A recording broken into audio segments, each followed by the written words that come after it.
সভাপতি তো একটা বহমানতা, কন্টিনিউটি, এটা টিম গেম। সংঘবদ্ধভাবে পশ্চিমবঙ্গের বিজেপি লড়াই করবে। যারা নতুন দলে এসেছেন, এই নতুন পুরনো দ্বন্দ্ব আপনারা তৈরি করেছেন, এসব কিছু থাকবে না।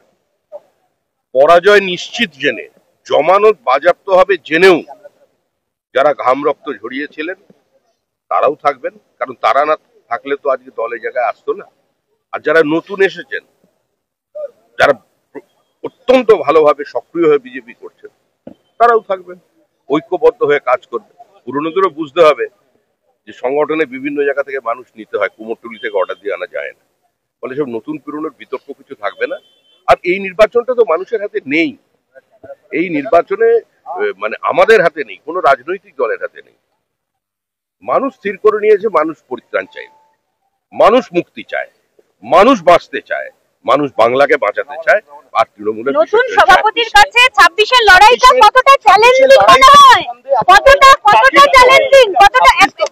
আরে যিনি সভাপতি হবেন, সভাপতি হবার পরে তিনি প্রেস কনফারেন্স করবেন, তখন জিজ্ঞেস করে নেবেন, আমাকে জিজ্ঞেস মানে আপনি আগাম বলবেন। বিজেপি ঐক্যবদ্ধ ছিল, আছে, থাকবে। আর যদি কোথাও কোনো বিচ্যুতি হয় মানুষ সেটা ঠিক করে দেবে, কারণ এই নির্বাচনটা এই মুহূর্তে কোনো রাজনৈতিক দলের হাতে নেই।